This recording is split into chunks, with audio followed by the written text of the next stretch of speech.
समुद्र हमेशा से इंसान के लिए रहस्य रहा है, लेकिन इतिहास में कुछ घटनाएं ऐसी हुई हैं जिन्होंने इस रहस्य को डर में बदल दिया। और उन्हीं में से एक है समुद्र के बीच मिला खाली जहाज की सच्ची कहानी। ये कहानी शुरू होती है 4 दिसंबर 1872 से, जब अटलांटिक महासागर में एक ब्रिटिश जहाज डे ग्राटिया धीरे धीरे अपने रास्ते पर आगे बढ़ रहा था। तभी क्रू मेंबरों की नज़र एक दूसरे जहाज पर पड़ी जो अजीब तरह से समुद्र में बह रहा था। उसके पाल आधे खुले थे, जहाज झुका हुआ था लेकिन डूबा नहीं था। सबसे डरावनी बात यह थी कि वो जहाज पूरी तरह खामोश था। कोई सिग्नल नहीं, कोई हलचल नहीं। जब डेई ग्राटिया के कैप्टन ने पास जाकर देखने का फैसला किया तो उन्हें बिल्कुल अंदाजा नहीं था कि वे इतिहास के सबसे रहस्यमय मामलों में से एक को देखने जा रहे हैं। जैसे ही वे उस जहाज पर चढ़े, सन्नाटा ऐसा था कि सिर्फ समुद्र की लहरों की आवाज़ सुनाई दे रही थी। जहाज का नाम था मैरी सेलेस्ट, जो न्यूयॉर्क से इटली के लिए रवाना हुआ था। जहाज पर 7 अनुभवी नाविक, एक कैप्टन, उसकी पत्नी और उसकी छोटी बेटी मौजूद थे, यानी कुल 10 लोग। लेकिन जहाज पर एक भी इंसान नहीं था, न कोई लाश, न खून के निशान, न संघर्ष के सबूत। ऐसा लग रहा था जैसे सभी लोग अचानक हवा में गायब हो गए हों। जहाज के अंदर खाने का सामान रखा था, पानी के ड्रम भरे हुए थे, कार्गो सुरक्षित था, कप्तान का केबिन सलीके से व्यवस्थित था, यहाँ तक कि बच्चों के खिलौने भी वहीं पड़े थे। लेकिन लाइफ बोट गायब थी।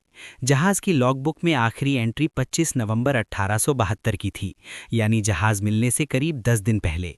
लेकिन उन 10 दिनों में आखिर क्या हुआ, ये आज तक कोई नहीं जान पाया। जांच शुरू हुई और तरह तरह की थ्योरी सामने आई।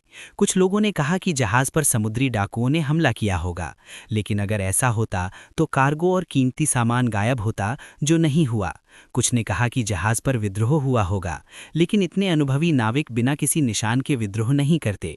फिर एक थ्योरी आई कि जहाज पर शराब के ड्रम से गैस निकली होगी, जिससे धमाके का डर पैदा हुआ होगा। इसी डर में सभी लोग लाइफ बोट लेकर समुद्र में उतर गए होंगे। लेकिन सवाल ये है कि अगर सिर्फ डर था तो वे जहाज से इतनी दूर क्यों चले गए और फिर कभी वापस क्यों नहीं आए। कुछ लोगों ने समुद्री राक्षस, विशाल ऑक्टोपस और एलियन तक की बातें शुरू कर दी, लेकिन कोई भी थ्योरी पूरी तरह सटीक साबित नहीं हो पाई। सबसे डरावनी बात यह थी कि मौसम उस समय बिल्कुल शांत था, कोई तूफान नहीं, कोई खतरा नहीं। फिर भी पूरे का पूरा परिवार और क्रू अचानक गायब हो गया। कोर्ट में केस चला। डे ग्राटिया के क्रू पर शक किया गया कि उन्होंने जहाज पर कब्जा कर लिया होगा, लेकिन कोई सबूत नहीं मिला। अंत में मैरी सेलेस्ट को एक भूत जहाज घोषित कर दिया गया। सालों बाद भी ये जहाज अलग अलग जगहों पर दिखता रहा और हर बार लोग कहते थे कि जहाज अपने आप दिशा बदल लेता है, जैसे कोई अदृश्य शक्ति उसे चला रही हो। इस घटना ने समुद्री यात्राओं की दुनिया को हिला दिया और आज भी जब कोई सुनसान जहाज समुद्र में दिखता है तो सबसे पहले मैरी सेलेस्ट का नाम लिया जाता है, क्योंकि ये कहानी हमें याद दिलाती है कि इंसान चाहे जितना भी विज्ञान और तकनीक में आगे बढ़ जाए, समुद्र आज भी अपने रहस्य खुद के पास रखता है।